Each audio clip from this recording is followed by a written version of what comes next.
Hello everyone, कैसे आप सभी लोग? My name is Sawan and in today's video we are going to talk about Science 2 most important questions. अब देखो, आज की वीडियो मैं कोई हवा में नहीं बना रहा हूँ। मैंने आपके लास्ट ईयर के जितने भी PYQs हैं उन सबको अच्छे से एनालाइज किया और फिर देखा है कि कौन से चैप्टर में से किस टाइप के क्वेश्चंस पूछे गए हैं 2 मार्क्स के लिए। ओके, वहीं पे आज की वीडियो वन शॉट वीडियो होगी आपके टोटल 10 चैप्टर्स के लिए। So make sure you are watching this video till the end, क्योंकि तभी जाके आपके सारे डाउट्स क्लियर होंगे और आपको हर एक चैप्टर का इंपॉर्टेंट क्वेश्चंस मिलने वाले हैं। अब देखो, मेरे पास बहुत सारे स्टूडेंट्स का एक कमेंट आया कि भैया आपने साइंस 1 के लिए जितने भी क्वेश्चंस दिए थे उनमें से मोस्टली क्वेश्चंस एग्जाम में पूछे गए। Thank you so much, it really means a lot to me. लेकिन अब साइंस 2 की बारी है। अब देखो, मेरे पास एक कमेंट वापस बहुत ज़्यादा आएगा कि भैया सिर्फ इतना किया तो हो जाएगा क्या? नहीं भाई, इतना किया तो नहीं होगा, आपको एक्स्ट्रा क्वेश्चंस तो करके जाने। But the main matter of fact is ये तो करके ही जाना, इनको स्किप मत करके जाना, जो मैं आज आपको बताने वाला हूँ। सबसे पहले हम बात करेंगे आपके एनवायरमेंटल स्टडीज़ की। सबसे पहले हम एनवायरमेंटल स्टडीज़ की बात करेंगे। अब आपको तो पता ही है ना, आपका साइंस का पेपर 2 पार्ट्स में डिवाइड होता है। नहीं पता क्या बात कर रहे हो? रोड मैप के ऊपर ऑलरेडी वीडियो आ चुकी है, जाके फॉलो करो। और अगर आपने वो वीडियो देखी है, आप रोड मैप फॉलो कर रहे हो कि नहीं, कमेंट में लिख देना। लेकिन अब हम 2 मार्क्स के इंपॉर्टेंट क्वेश्चंस की बात करते हैं। सबसे पहला पॉइंट है, सबसे पहला चैप्टर है चैप्टर नंबर 4, जो कि आपका एनवायरमेंटल स्टडीज़ का चैप्टर है। अब देखो, ये चैप्टर के अंदर से इंपॉर्टेंट क्वेश्चंस कौन से आते हैं। सबसे पहले हम बात करते हैं आपके चेन की। ये जो क्वेश्चन है that is grasshopper, snake, paddy field, eagle, frog, इसको किस तरह से पूछते हैं वो लोग? या तो वो फिलिंग द ब्लैंक्स में पूछ लेंगे 2 मार्क्स के लिए, या फिर 3 मार्क्स के लिए आ जाएगा कि इसके इफेक्ट्स क्या हैं, अगर कोई एक एलिमेंट गायब हो गया फिर क्या होगा, चेन का क्या होगा। इस तरह से वो लोग 3 मार्क्स के लिए पूछ सकते हैं, इसलिए आपको इसको अच्छे से प्रिपेयर करके जाना है। एंड यस गाइस, ये जो चैप्टर है आपका एनवायरमेंटल स्टडीज़ का चैप्टर नंबर 4 है, ये चैप्टर को आपको अच्छे से रीड करके जाना है। आपके जो ये 3 चैप्टर्स हैं एनवायरमेंटल स्टडीज़ के, चैप्टर नंबर 4, 9, 10, अगर आप इनको अच्छे से रीड करके जा रहे हो, आप अपने वर्ड्स में भी लिख के आ सकते हो, क्योंकि इनमें मेनली आपके पर्सनल रेस्पॉन्स टाइप के क्वेश्चंस आते हैं। अगर आप चैप्टर्स को अच्छे से रीड कर रहे हो, मेन पॉइंट्स को अपने दिमाग में रख रहे हो, आप इजीली बहुत अच्छे से लिख के आ जाओगे। वहीं पे हम बात करते हैं नेक्स्ट पॉइंट की। आप देखो, 2 मार्क्स के लिए राइट शॉर्ट नोट आ सकता है दैट इज एनवायरमेंटल कंजर्वेशन। अब अगर आप आज की सिचुएशन देखोगे, अपने को एनवायरमेंटल कंजर्वेशन की बहुत ज़्यादा ज़रूरत है, वो लोग पूछ सकते हैं। वहीं पे सेक्रेड ग्रुप्स, अब ये जो 2 क्वेश्चन है इनको तो अच्छे से करके ही जाना, क्योंकि ये एग्जाम में पूछे गए हैं और इस साल भी आ सकते हैं। वहीं पे हम नेक्स्ट क्वेश्चन की बात करते हैं that is answer the following, right factors affecting environment. ये जो क्वेश्चन है ये 2 मार्क्स के लिए वो लोग थोड़ा सा ट्विस्ट करके पूछ सकते हैं। इनसे रिलेटेड क्वेश्चन एग्जाम में आ चुके हैं, आपको इनको अच्छे से करके जाना है। ये जो भी मैंने हाईलाइट किए हैं उनका स्क्रीनशॉट निकाल लो, अगर आपको चाहिए तो आप इनको अच्छे से करके जाना। वहीं पे हम बात करते हैं नेक्स्ट चैप्टर की, दैट इज चैप्टर नंबर 5। अब देखो, ये जो आपका चैप्टर नंबर 5 है ये इंपॉर्टेंट चैप्टर है। मैं बोल रहा हूँ ये एक इंपॉर्टेंट चैप्टर है, पता है क्यों? क्योंकि देखो, इस चैप्टर से बहुत बार क्वेश्चंस पूछे गए हैं, बहुत बार 2 मार्क्स के लिए क्वेश्चन पूछे गए हैं। अब देखो, ये जो क्वेश्चन है that is hydro electric energy, solar energy and wind energy are called renewable energies. अब देखो, ये जो क्वेश्चन है इस टाइप के क्वेश्चंस एग्जाम में पूछे जाते हैं। मैंने आपकी PYQs को एनालाइज किया, वहाँ पे मैंने देखा कि ये क्वेश्चन तो 3 से 4 बार आ चुका है। तो आपको ये 5th चैप्टर को अच्छे से करके जाना है, क्योंकि इससे related thermal, nuclear, hydro electric, wind energy, इस टाइप के क्वेश्चंस बनते हैं एग्जाम के अंदर। वहीं पे इस चैप्टर के जो फ्लो चार्ट्स हैं उनके ऊपर अलग से वीडियो आने वाली है। So stay tuned with the channel. अगर आपने अभी तक सब्सक्राइब नहीं किया है, नीचे सब्सक्राइब का बटन होगा, उसे क्लिक करो और शेयर करो अपने सारे फ्रेंड्स के साथ। ओके, वहीं पे हम बात करते हैं नेक्स्ट क्वेश्चन की, that is the construction of turbine is different from different types of power plant. अब देखो, अगर आप इस क्वेश्चन के लिए आपको आंसर चाहिए, आपके कंसेप्ट्स क्लियर होने चाहिए। मैं अभी भी बोल रहा हूँ, एनवायरमेंटल स्टडीज़ और बायोलॉजी ये टोटल आपका कंसेप्ट का गेम है। इधर रट्टा मारने का कुछ भी काम नहीं है। आप अच्छे से कंसेप्ट को समझ के जाओ, उसके बेसिक्स को क्लियर रखो, आप इजीली पूरे पेपर को अच्छे से लिख के आ सकते हो। ओके, वहीं पे हम बात करते हैं नेक्स्ट चैप्टर की, दैट इज चैप्टर नंबर 9, जो कि कौन सा है? Social health. अब देखो, ये जो आपका चैप्टर नंबर 9 है सोशल हेल्थ, इसके ऊपर ऐसा कोई स्पेसिफिक क्वेश्चन तो नहीं पूछा गया है, बट मैंने एनालिसिस किया तो पता है क्या चला, generally questions are asked between the chapters. Exercise में से क्वेश्चंस नहीं आते हैं, आपके जो चैप्टर है उसके बीच में से आते हैं। लेकिन आप में से बहुत सारे स्टूडेंट्स का एक डाउट होगा कि भैया किस टाइप के क्वेश्चंस आते हैं, वो तो बता दो। ओके, बता देता हूँ, आपकी विश मैंने सुन ली। मेनली आपसे पता है किस टाइप के क्वेश्चंस पूछे जाते हैं? Social health, stress, addiction related questions. अब ये जो 3 टाइप के क्वेश्चंस है ये मेनली पूछे जाते हैं। आपको इस चैप्टर को अच्छे से रीड करके जाना है, आप इजीली अपने वर्ड्स में भी लिख के आ सकते हो। ओके, लास्ट ईयर हमको 5 मार्क्स के लिए आया था, मैं अपने वर्ड्स में लिख के आ गया था और मैंने साइंस 2 के अंदर 35 प्लस स्कोर किया था, इसलिए मैं आपको अच्छे से गाइड कर पा रहा हूँ। और देखो बहुत सारे स्टूडेंट्स ये भी पूछते हैं कि भैया आप कैसे एनालाइज कर पा रहे हो। देखो मैंने खुद ने 90 स्कोर किया था, इसलिए मुझे पता है कि किस टाइप के क्वेश्चंस बनते हैं, कौन सा कंसेप्ट मेन होता है, इसलिए तो मैंने स्कोर किया ना। Okay, you are learning from the best. वहीं पे हम बात करते हैं चैप्टर नंबर 10 की। अब देखो आपका जो चैप्टर नंबर 10 है इसमें से जनरली 2 मार्क्स के क्वेश्चन नहीं पूछे जाते हैं, वो आएंगे 3 मार्क्स के क्वेश्चन। वहाँ पे भी आपसे सेल्फ रिस्पॉन्सिव पूछेंगे कि ऐसा डिजास्टर आ गया तो आप क्या करोगे, कोई सिनेरियो दे देंगे और फिर आपको बोलेंगे कि आपका क्या एक्शन रहेगा। ओके, इस टाइप के क्वेश्चन ही आते हैं। अब हम बात करते हैं नेक्स्ट पॉइंट की, जो कि एक इंपॉर्टेंट पॉइंट है। Okay guys, my aim is to teach more than 10,000 students before 25 March and this won't be possible without you all. अब भी कभी शेयर करो अपने सारे फ्रेंड्स के साथ। मैं आपको ज़्यादा कुछ नहीं बोलूँगा, मेरे को पहले हेट आ चुका है इस बात पे। लेकिन गाइस मेरा मेन इनिशिएटिव क्या था ये चैनल चालू करने से पहले?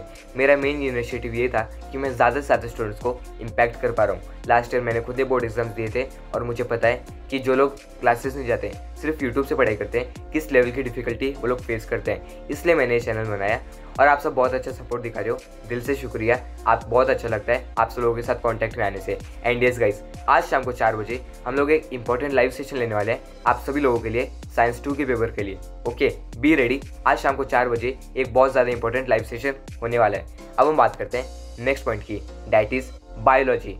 अब हम आ चुके हैं बायोलॉजी के ऊपर, चैप्टर नंबर 1 बायोलॉजी का। कौन सा चैप्टर है? Heredity and evolution. अब देखो ये जो चैप्टर है, इस चैप्टर में से किस टाइप के क्वेश्चंस आते हैं? सबसे पहले तो शॉर्टनर टाइप के क्वेश्चंस वो लोग पूछ लेंगे, दैट इज लामार्किज्म क्या है, Darwin's theory of natural selection क्या है, या फिर कनेक्टिंग लिंक। कनेक्टिंग लिंक एक इंपॉर्टेंट पॉइंट है आपके चैप्टर नंबर 1 से भी और चैप्टर नंबर 6 से भी एक इंपॉर्टेंट पॉइंट है connecting link. Okay, connecting link को याद रखना, ये एक इंपॉर्टेंट पॉइंट है। वहीं पे वेस्टिजियल ऑर्गन्स, वेस्टिजियल ऑर्गन्स ये भी एक आईएमपी टॉपिक है। मैंने लिखने की कोशिश की थी पेंसिल से, लेकिन मैं नहीं लिख पाया, वो टेढ़ा मेढ़ा हो गया। लेकिन आप समझ जाओ कि आईएमपी टॉपिक है ये। वेस्टिजियल ऑर्गन्स आपका एक आईएमपी टॉपिक है जो कि एग्जाम्स में बहुत बार आया है, बहुत बार पूछा गया है।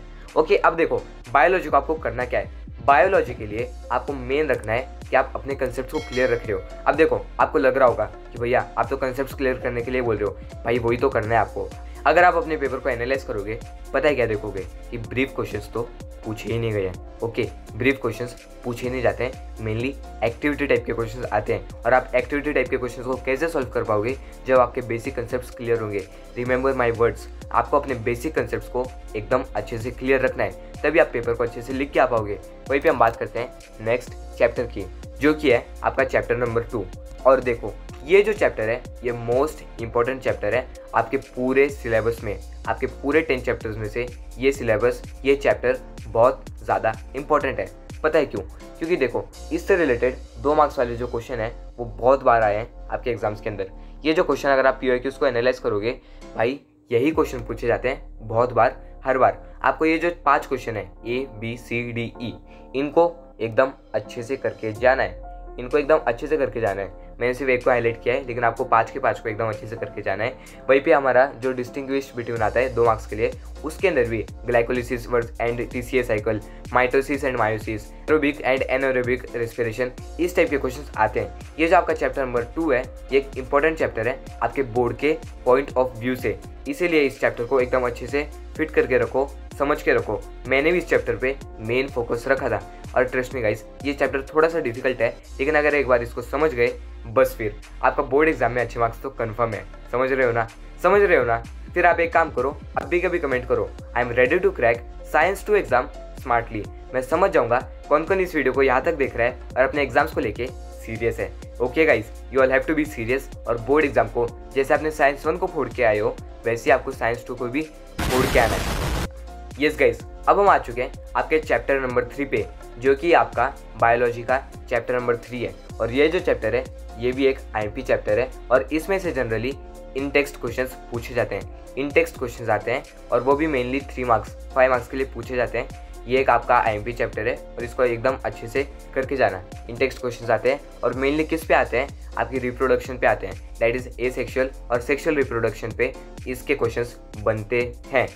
IMP चैप्टर है, इसको एकदम अच्छे से करके जाना। चैप्टर नंबर 2 और 3 को एकदम अच्छे से करके जाना। और मैंने आपको रोड मैप की वीडियो में भी ये चीज़ बताई है, आपको चैप्टर नंबर 1, 2, 3 को एक साथ करना है, क्योंकि आप एक साथ करोगे आपका बहुत सारा टाइम सेव होगा और आपको हर एक चीज़ एक दूसरे से लिंक हो जाएगी। वही भी हम बात करते हैं नेक्स्ट चैप्टर की, that is chapter number 6। Okay, chapter number 6 mainly objective and 3 marks question आते हैं। चैप्टर नंबर 6 में से मेनली ऑब्जेक्टिव्स और 3 मार्क्स के लिए क्वेश्चन पूछे जाते हैं। एनिमल क्लासिफिकेशन में से मेनली इस टाइप के क्वेश्चंस पूछे जाते हैं। वहीं पे अगर हम गिव साइंटिफिक रीजन की बात करें, ये जो 2 क्वेश्चंस हैं इनको तो एकदम अच्छे से करके जाना, क्योंकि इनसे रिलेटेड क्वेश्चंस पहले भी पूछे गए हैं, इसलिए आपको इन दोनों क्वेश्चंस को अच्छे से करके जाना है। समझ गए ना, समझ रहे हो ना। वहीं पे हम बात करते हैं नेक्स्ट चैप्टर की, that is chapter number 7। Okay, chapter number 7 इसका साइंटिफिक रीजन में से ये जो क्वेश्चन है ये 2 बार पूछा गया है आपके प्रीवियस ईयर क्वेश्चन पेपर्स में से, that is microbial enzymes are used instead of chemical catalyst in chemical industries. क्या है इसका आंसर, समझ रहे हो ना। आपको आता है ना आंसर्स, पढ़ाई तो की होगी आपने, ऑब्वियसली पढ़ाई की होगी, रिवीजन भी चालू होगा आपका। All the best from my side, मेरे तरफ से तो ऑल द बेस्ट है। मेरी बेस्ट विशेष हमेशा आप लोगों के साथ हैं। फोड़ के आने वाले हो आप लोग, डेफिनेटली फोड़ के आने वाले हो अपने पेपर को।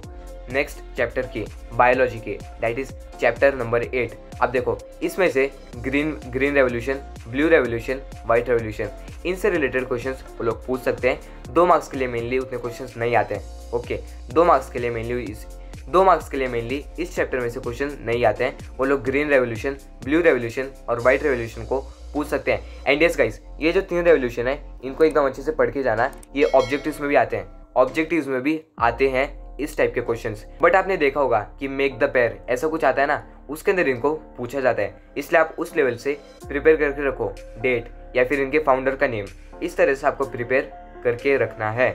Okay guys, are you all understanding. आपको इस तरह से अपने पूरे सिलेबस को कंप्लीट करना है। मैंने जो रोड मैप दिया है, आप 2 दिन के अंदर 2 बार पूरे के पूरे 10 चैप्टर्स को अच्छे से रिवाइज कर लोगे। मैंने भी उसी रोड मैप को फॉलो किया था, तभी मैं आपको दे पा रहा हूँ। और 3 to 5 मार्क्स के कंसेप्ट, 3 and 5 मार्क्स के जो मेन कंसेप्ट हैं वो कहाँ पे आएंगे, वो बहुत जल्द आने वाले हैं। आप लोग सब्सक्राइब करके रखो। अपन 8000 सब्सक्राइबर्स का एम रखते हैं। करवा दोगे ना, आज कल में करवा दोगे ना, मुझे पता है आप लोग करवा दोगे, डेफिनेटली करवा दोगे। और शेयर करो अपने सारे फ्रेंड्स के साथ। Thank you so much for watching.